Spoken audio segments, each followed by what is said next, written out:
I was with my grandchildren by the pool when I suddenly looked up and was taken aback. My daughter, who was supposed to have gone to wash her hands, came running towards me. "Mom, let's go home right now." Her expression of urgency left me speechless.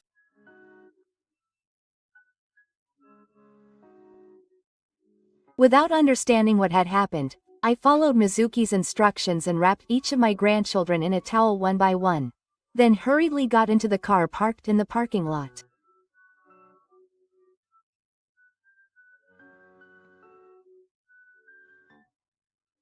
I slammed the car door shut, and after making sure everyone was there, Mizuki stepped on the accelerator with all her might and started the car at full speed.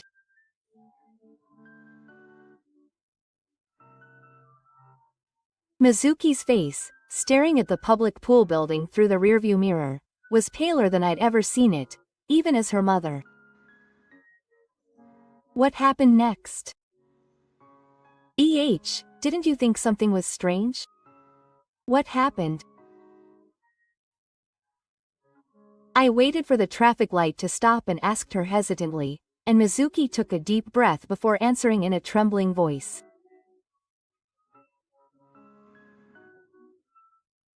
The shocking truth Mizuki told me left me speechless.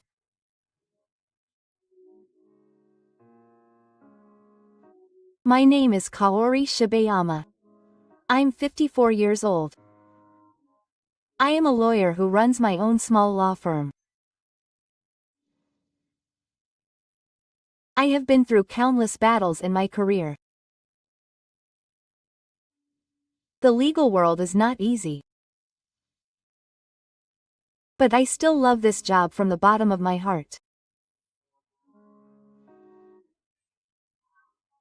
In order to protect people in difficult situations from the law and support them to get back on their feet, I have to become stronger myself. Yes, I have vowed to myself since I was young. For several years after becoming a lawyer, I spent my days training hard at a major law firm headed by a female lawyer from the same university, Seno Tamao.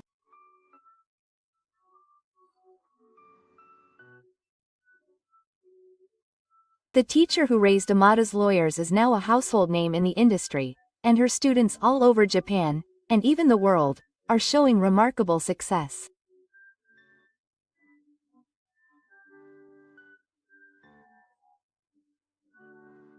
Even though I was still a weakling who didn't know what to do, she gave me strict but warm guidance from that time on, and it wasn't just legal knowledge that was drilled into me. The ability to see people, the ability to read the atmosphere, and the determination to never abandon the weak. These elements that I cultivated under her are what made me who I am today. In my private life, I got married and had a child in my mid-20s.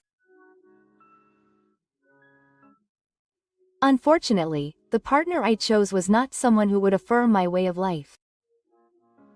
A woman who prioritizes her career over raising children has no future. I was given these kinds of heartfelt words.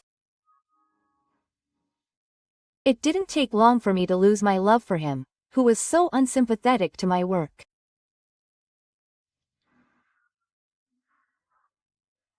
After much deliberation, I decided to divorce with my young daughter.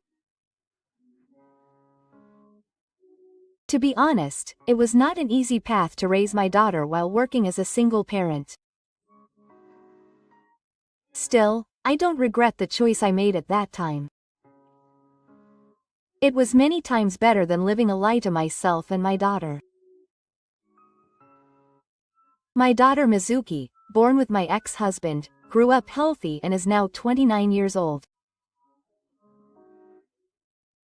From a parent's perspective, I think she grew up to be a strong and kind-hearted child.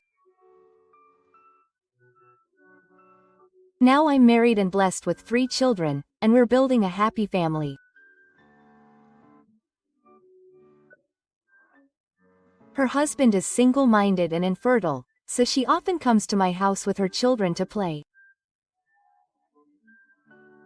My grandchildren are my reason for living. I'm really glad that we live in the same city.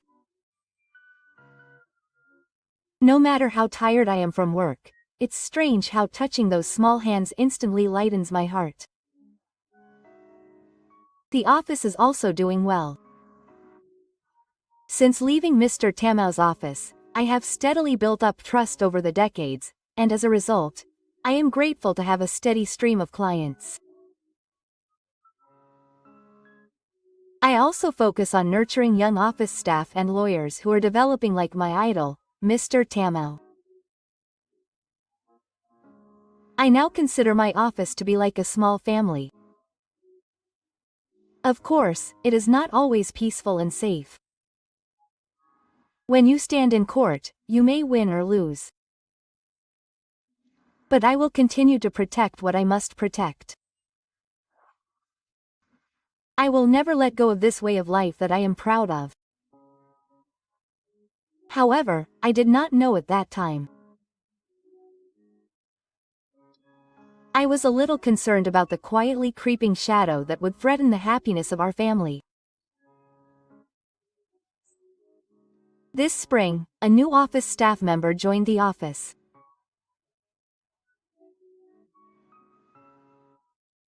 Shigeru Kitagawa is 38 years old and has little work experience for his age, so I was a little concerned about his background, but he told me that he had a history of aiming to take the bar exam, and that he gave up his dream of becoming a broadcaster after a difficult life as a ronin.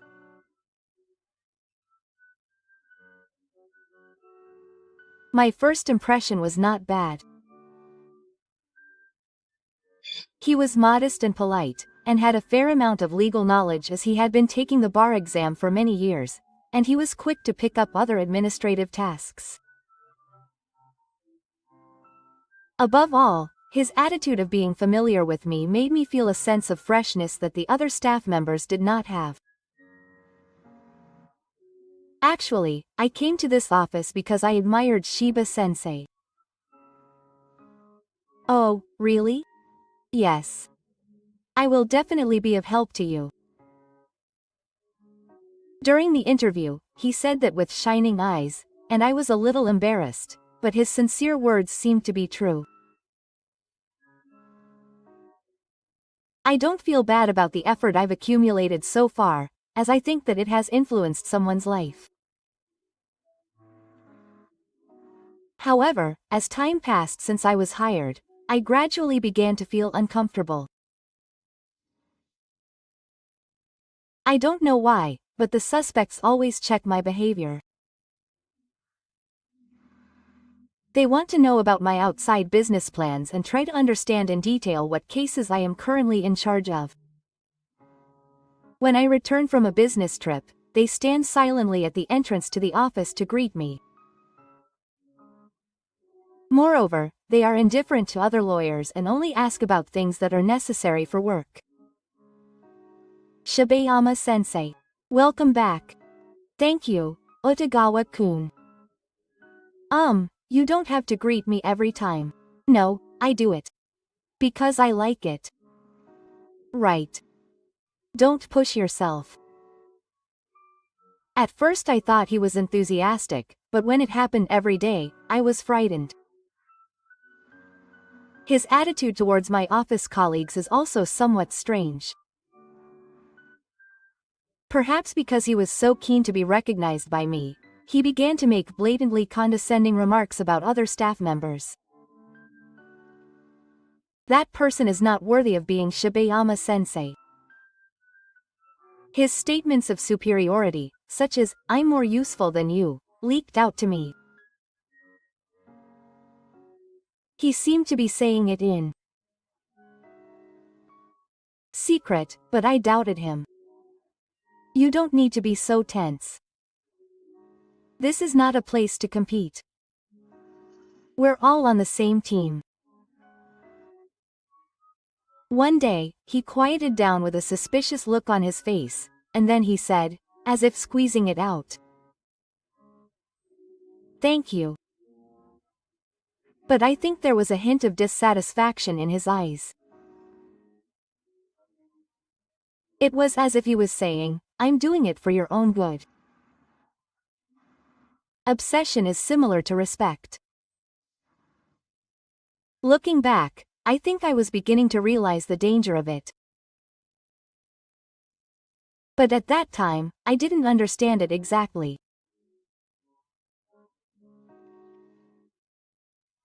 A few months after I started working, the atmosphere in the office began to become noticeably heavy, and I realized how terrible his distorted feelings were.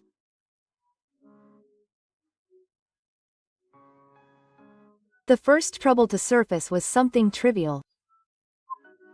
The submission of documents was delayed. There was a 5 in the way the document was written. Such a common mistake. It was within the range that could have been easily recovered, but I blamed the suspect more than necessary.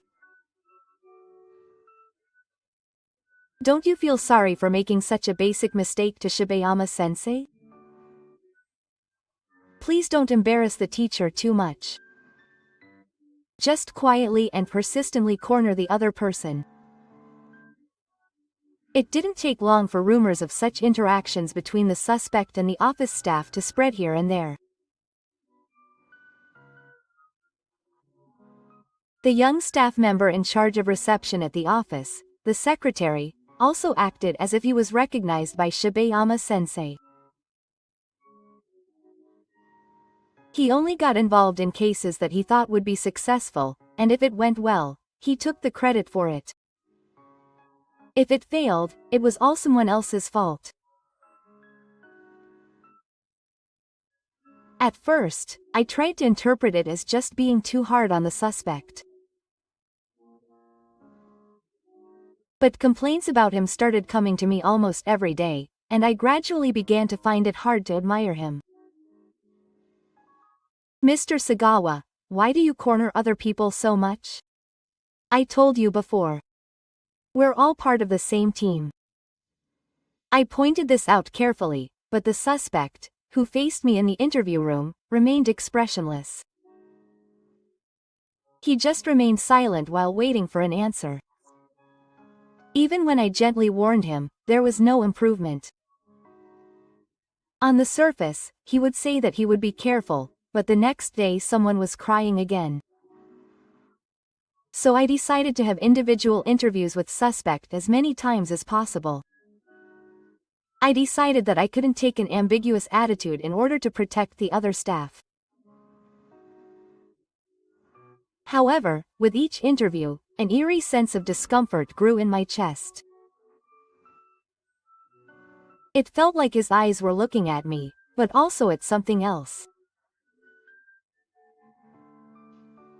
If you really want me to acknowledge you, learn to support them instead of discouraging them. The night I said those words, I suddenly wondered if the pure gaze he showed at first was really real.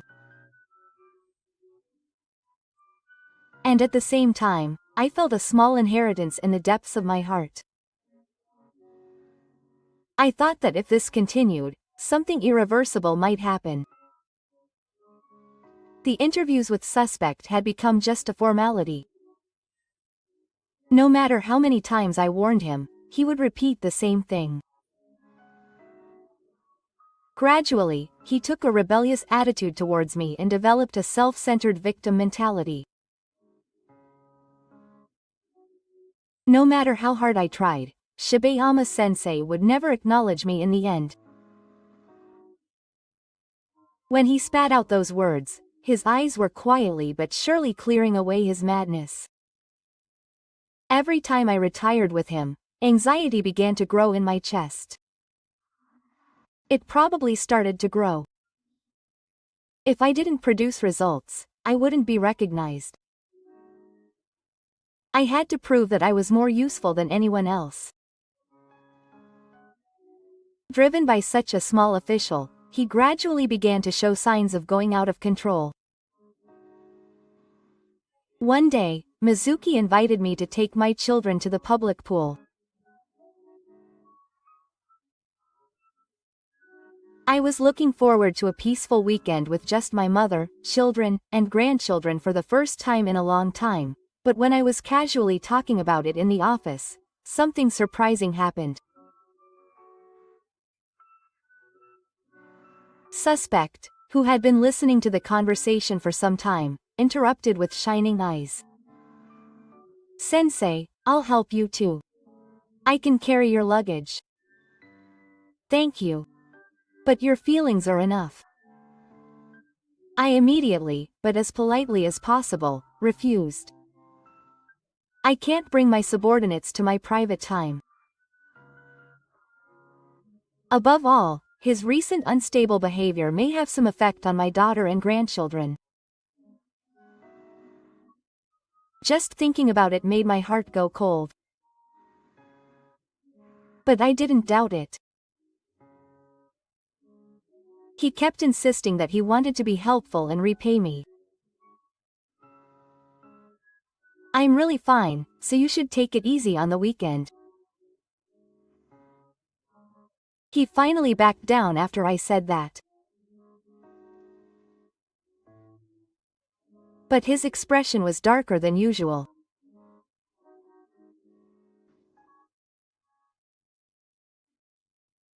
If I had rejected him more strongly and decisively at that time, I would have regretted it more than I wanted to later.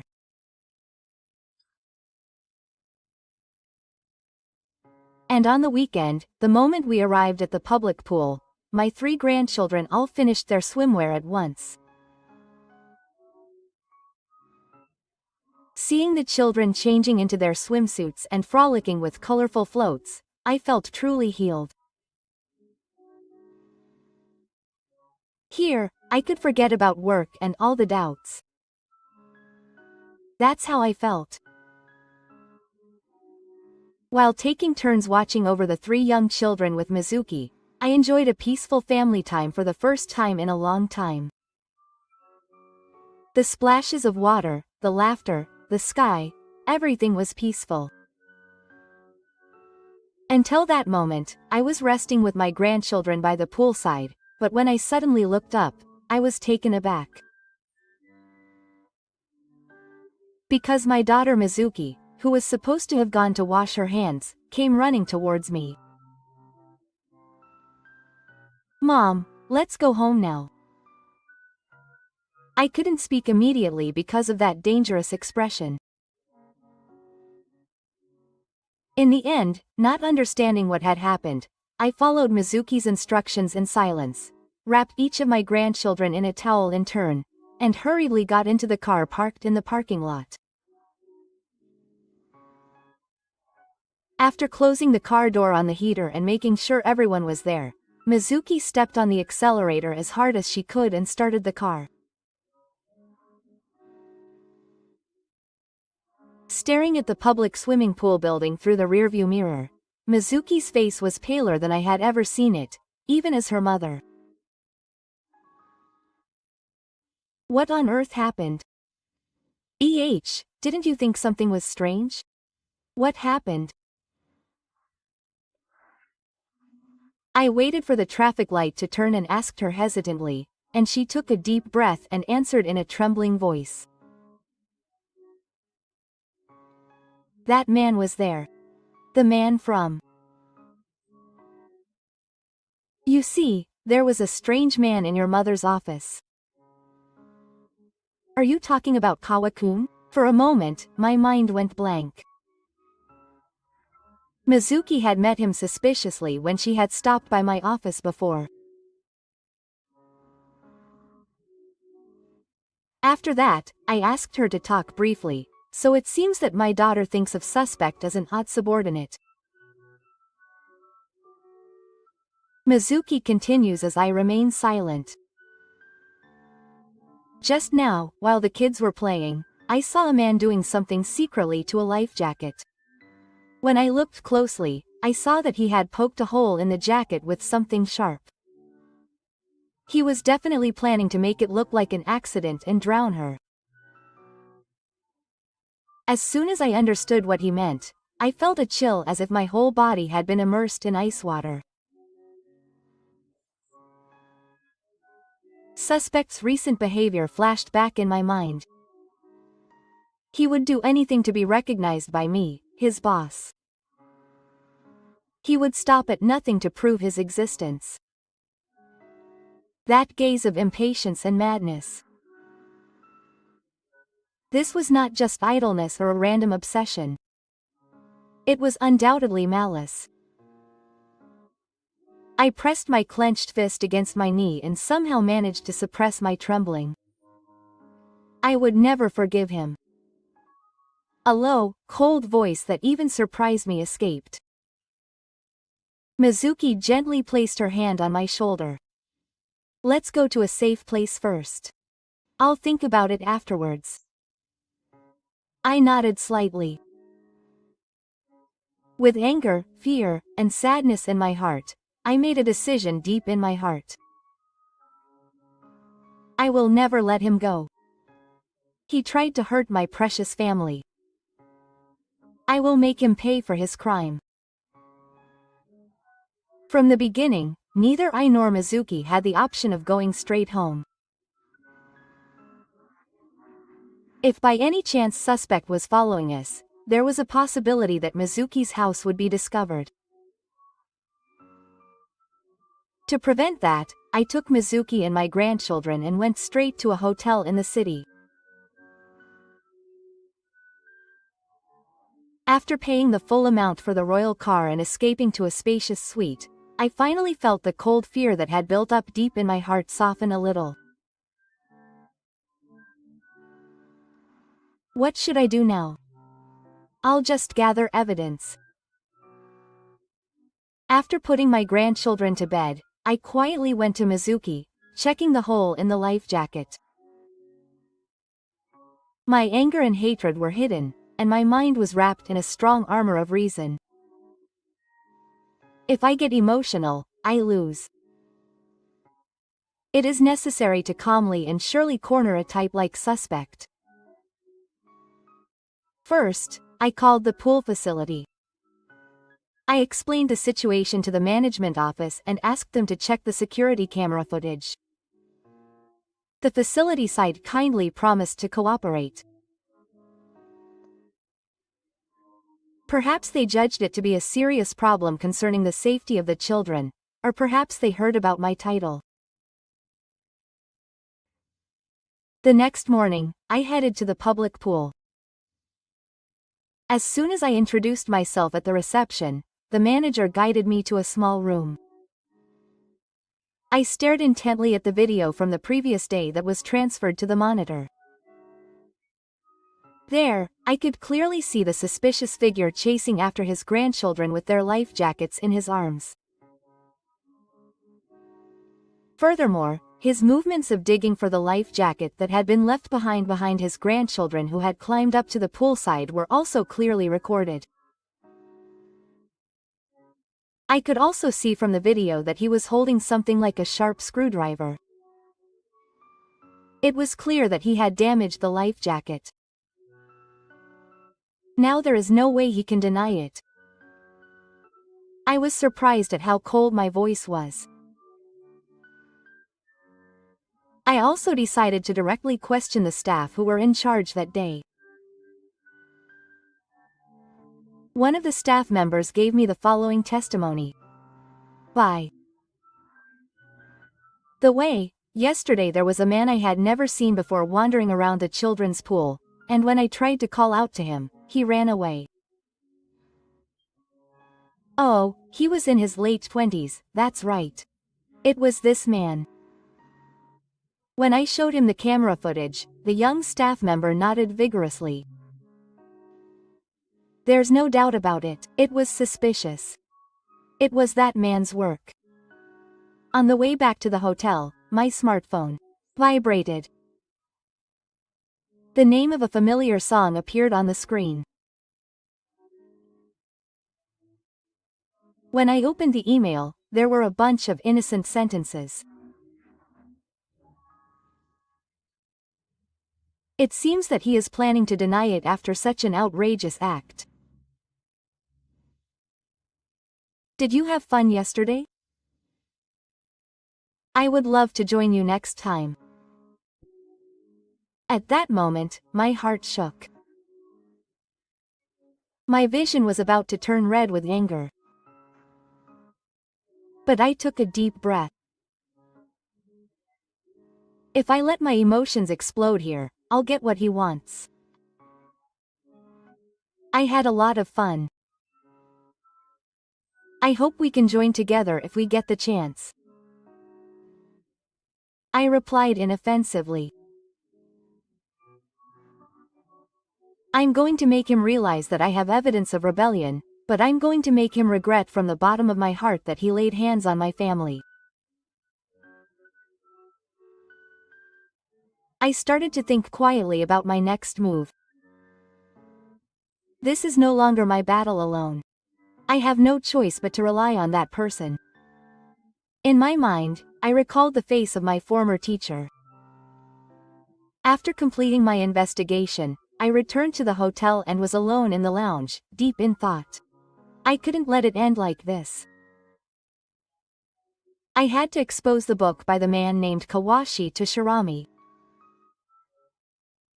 I picked up my smartphone and called a person without hesitation.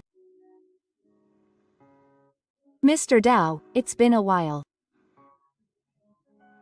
Actually, there is something I would like to consult you about, and the person I am speaking to is my former teacher who once trained me to be a lawyer. Mr. Tamao from Sei. She has disciples all over the country, so she may be able to find out something about the suspicion. When I explained the situation on the phone, Mr. Tamao acted surprisingly quickly. I found out that something was wrong. Leave it to me. We have to crush the bad bugs quickly. Thank you, Mr. Tamao. I was relieved to hear that strong voice. Now I think I can sleep properly tonight. A few days later, I received a call from Mr. Tamao. Your subordinate is quite good. What she told me, who had a good and bad taste, was more shocking than I had imagined. He did a lot of things during his time as a barrister.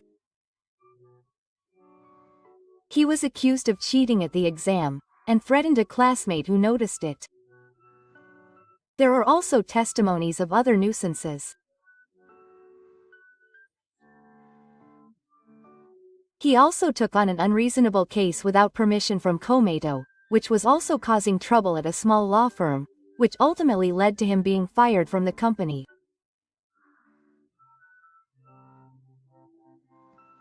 Of course, there is not a single word about that on his resume. It is clearly a fabricated career. He was covered in lies from the beginning. I can't believe they hired such a man. I bit my lip. At this point, we have no choice but to thoroughly clean it up. I also interviewed the staff at the office again about the suspicions. At first, my subordinates were confused, but after I explained the situation briefly, they all began to testify about the suspicions one after another. They attacked me as if I had caught them for making minor mistakes. They must be intentionally lowering the work efficiency. They threatened to expose me to Professor Shibayama. I made the materials, but Mr. Tsuji changed them without my permission, brought up mistakes, and pushed the mistakes onto me, and I was really at my mental limit. The suspicions continued to overflow one after another, and the maneuvering was so rude. He had been using dirty means to frame his other subordinates in order to get my evaluation. I was deeply hurt by that fact. At the same time, a quiet anger welled up from the bottom of my body. I'm really sorry. I had to protect everyone, but when I bowed deeply, my subordinates shook their heads. It's not the teacher's fault. But we've reached our limit. Isn't that right? I've made up my mind. I won't let that man hurt anyone again. I'll protect my office and my family with my own hands. I'll kick him directly. Quietly. But I said it with unwavering determination. The next time I face the suspect, I won't show any mercy. I picked up my smartphone again and typed an email to the suspect to tell him the time of the interview. When I pressed the send button, a different kind of tension than usual spread in my chest. But I won't hesitate anymore. This is a battle that must be ended right now. The office's king. He looked a little nervous about the suspect's call, but he seemed to be somewhere. I urged him to sit in the chair without any expression. Please sit down. Yes. I left a little and started. I have something to tell you about the incident at the pool last weekend. Suspect's eyes twitched for a moment. But he quickly regained his composure. The pool? What is that about? He seems intent on denying everything. If that's what he wants, then we have no choice but to take a more appropriate stance. I gently placed a picture I had printed out beforehand on the table. It clearly showed the moment suspect was mining something in his grandson's swim ring. It was a clip from the security camera. Even after seeing this, he still intends to say he doesn't know anything. Suspect's face paled in an instant. But he persisted. It was just by chance that he happened to be passing by. If he happened to be passing by, why did he stab the screwdriver into the swim ring? My voice was cold as I interrogated him. Oily sweat trickled down suspect's forehead. That's not all. I also interviewed the pool staff. They said he was staring at the kids and acting suspiciously.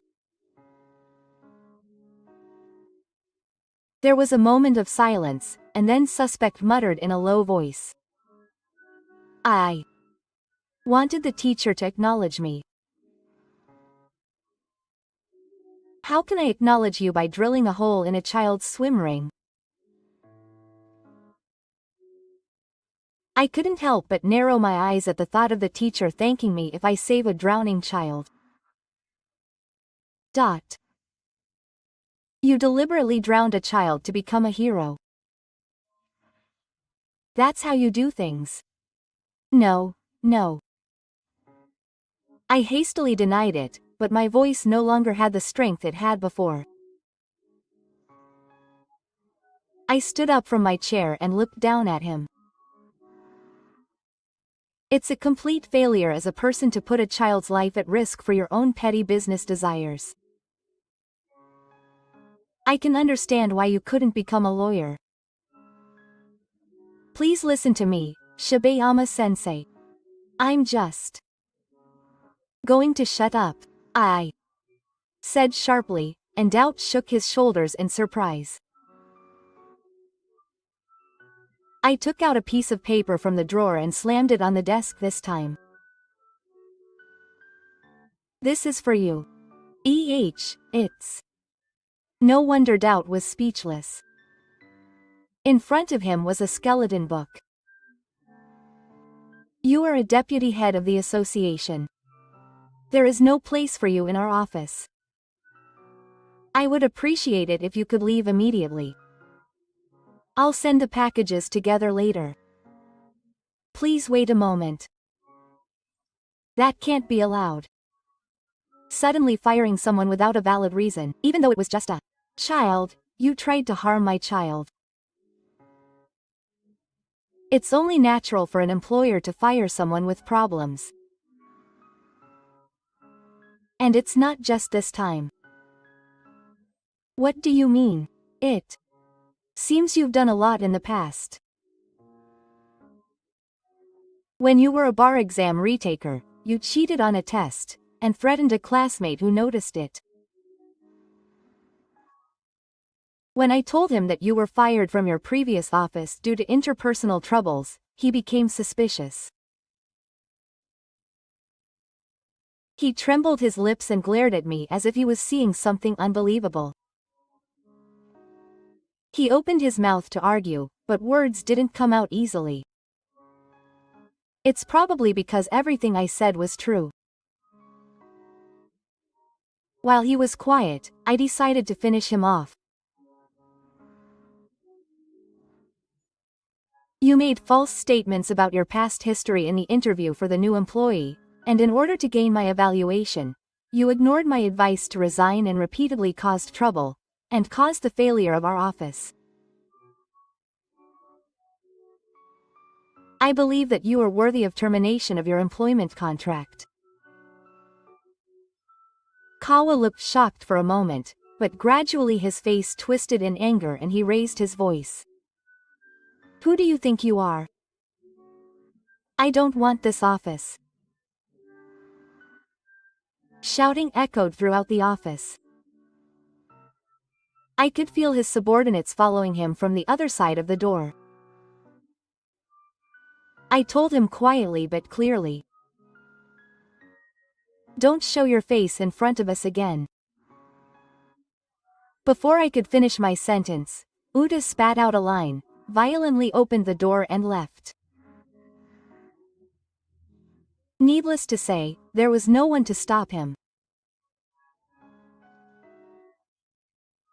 The moment the office door closed, the staff gathered in front of the Oyuki room all applauded. I took a quiet breath at the applause and cheers. This is really the end. I protected what I had to protect. I'm really sorry, everyone. And thank you. I bowed deeply and the warm smiles of my colleagues surrounded me. On the day I kicked him out of the office, I immediately contacted Tama-sensei, the music master. This was to report the results of this incident. Tamao-sensei said in a low voice after listening to what I had to say. Don't let it end. Finish that kind of guy completely.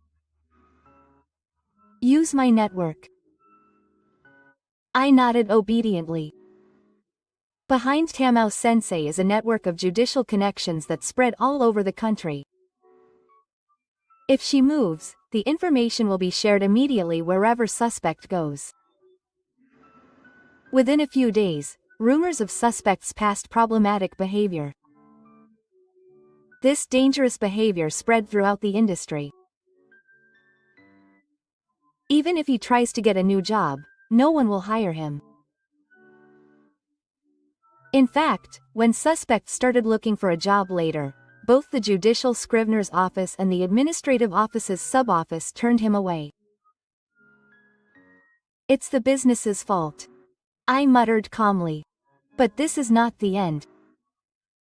It seems that the cornered suspect became even more obsessed with me. At first, he would hang around my house, then Mizuki's house, and then he started appearing near the elementary school and nursery school where my grandchildren go. When I found out about this, my whole body trembled. I will not forgive him. I immediately took action as a lawyer. I organized the evidence I had collected and submitted it to the police. In the end, the police understood the seriousness of the situation and acted relatively quickly to issue a restraining order. The suspect, who was questioned, kept making excuses such as, "It was just a coincidence," but the security footage and witness testimony shattered that. As a result, he was taken in by his parents in the countryside. His elderly parents were said to have been red with shame and groaning when they found out about their son's evil deeds. It's finally over. I laughed softly when I heard Tamatao-sensei's voice say that over the phone. Oh, finally.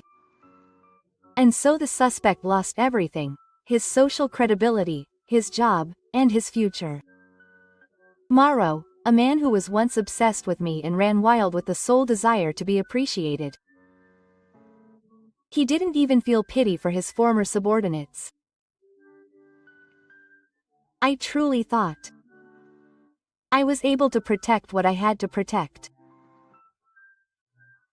A few months after the Cool incident, the suspect, who was the source of the evil, disappeared before us. Or rather, to be more accurate, it would be better to say that he disappeared from society. Although he was spared the actual crime, the payment of compensation piled up, and it was practically no question. Other victims besides me rose up and accused him of his past nuisances. He lost his job and his final job was hopeless. He didn't even have anyone he could call a friend. His social ties, which were already weak, were completely cut off by this incident. He was gradually cornered in this endless isolation of suspicion. Every day was meaningless and without hope for the future. Eventually, he lost his mental balance. It was his elderly parents who took him in who first noticed something was wrong. He repeatedly raised the bar, whether inside or outside, and repeatedly talked to himself incomprehensibly, hurling abuse at an empty wall. His parents were at their wits' end and finally decided to put him in a specialized psychiatric hospital. Even when they heard the report through their subordinates, they had no idea what to think. It was the natural punishment for his suspicious actions. Nothing more, nothing less. Meanwhile, our family has finally regained true peace. My daily life is filled with the innocent laughter of my grandchildren again. Since that first glance, she has once again come to respect me as a lawyer. I'm so glad that my mother is my mother. I can't tell you how much that one word saved me. After that, I talked with my mentor, Mr. Senudama, and we decided to start a project. It was a kind of awareness-raising activity to protect children's safety. It was an initiative to support parents and educators by utilizing my knowledge and experience as a lawyer. Now that I have everything back to protect my family, protect the future, and protect myself, I no longer have any doubts.